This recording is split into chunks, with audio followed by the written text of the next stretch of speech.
Alright guys, I want to show you this mud. See how it throws up on the side right there. On the back, probably not as bad. But there's a little bit throws up on the back and up on the taillight. So I'm going to try these mud flaps that I got from Joy Tutus. They sent me to review, and we'll see if these help a lot of that. You know, I don't know if it's something that I want to keep or something that I'll like, but I'm going to try them on here just to see how they look and how it works.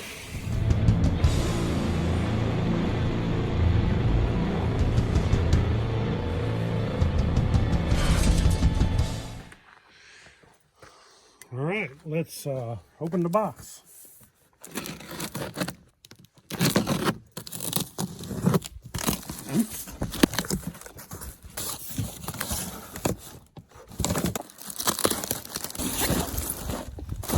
This will be a set of front and rear mud flaps. It says right rear, right hand rear, left hand rear, right here, so we know where they go. They definitely are some well-made plastic, no doubt about it. That's feels like real good quality. It's nice and stiff. Instead of just being something flat and dull, boring looking, it's actually got nice contoured shape. This is a textured finish, so it looks good instead of being, you wouldn't want that shiny. It actually looks good. So they look real well made. That's the rear. It'd be the front right here. Same way. It says JL left front. This says JL right front. Hopefully these do fit on the JT Gladiator, because it does say JL on them. But we're going to find out. They should be fitting factory, just like bolts up to the factory fenders. Should be easy installation, so let's go ahead and find out. Okay, from the looks of it, looks like it's going to go on here just like this, which it is a nice form fitting to the mold, just pretty much perfectly. And you can see there's a screw hole here and here, and then down here we have another hole. Looks like we probably take out this push peg here, but there is place for another screw over here. So these don't come out because I can see that this has indentions on it to go over it. So just these three here, and then these three here. It looks like what's going to hold it on there. So now that I pulled the pegs out, of course taking screwdriver and pliers and pull them out, and it tears them up. So luckily it comes with screws and some more of these to replace them with because they get damaged. Put two of them in to hold it, and then we can put our screws in.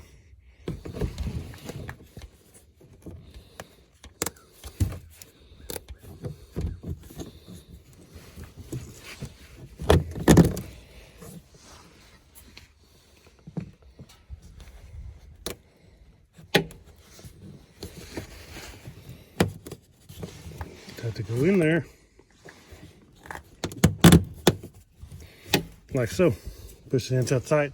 Now to hold itself in place while we drill the screw holes, the three here and the one over here, to hold it on solid.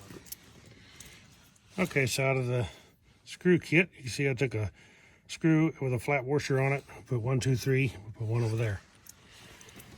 And should be able to just run them in with a drill driver like this, but you don't want to run them in so far that you strip the plastic out. So I can set this thing to click. Don't go too far, like so.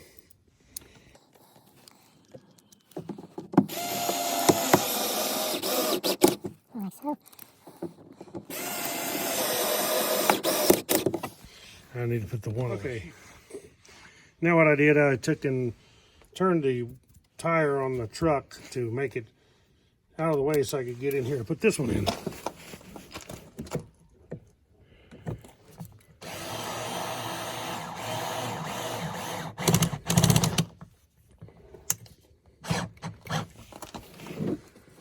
Just like that.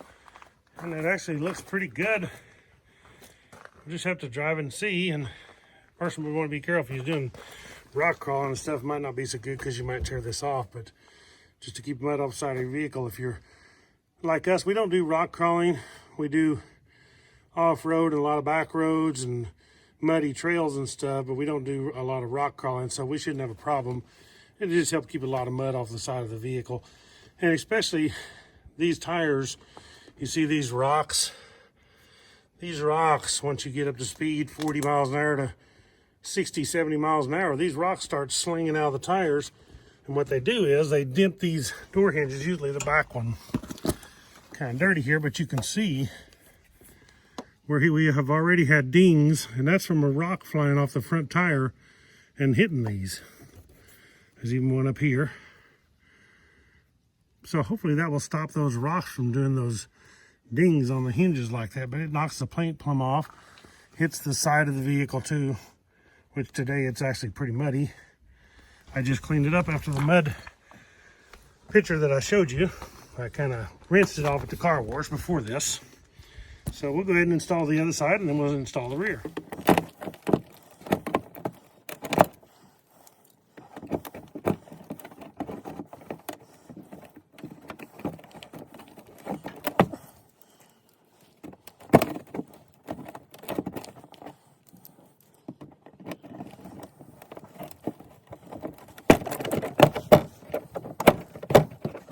It's amazing the rocks just fell down out of there.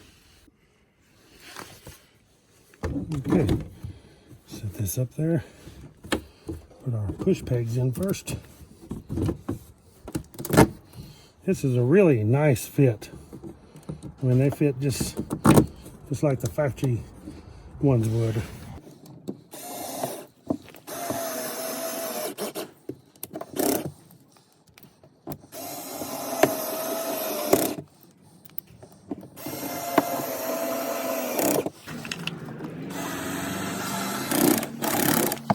Okay, now installing the rear goes on just like this, and those holes are lined up with these two plastic rivets, which once you remove these rivets, you can't reuse them. It just ruins them.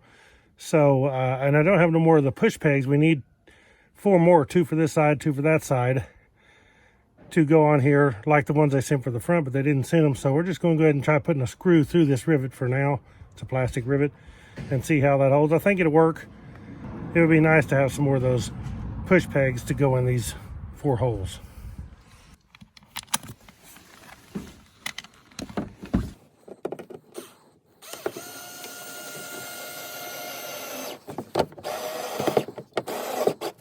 It does tighten up pretty solid, so I think it'll work.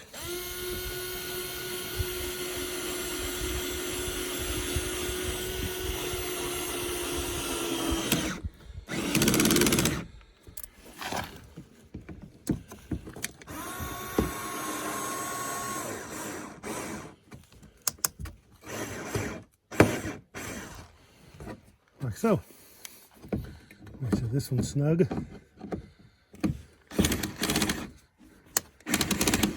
That's good. Okay, you can see them installed. Actually looks fairly decent. Not as bad as I would have thought so. This side here, you can see it has a cutout for the muffler, so it's not touching the muffler. And then the front looks really good too. One thing I was worried about was it hitting my nerfs, and it actually don't. There's plenty of room. It's not even close to it. There you go. Hey guys, I'm gonna put the link to these below. You can check out them. Joy Tuts's mud flaps. Thank you all for watching. Click the thumbs up, subscribe. I'll catch you on the next one. Right on.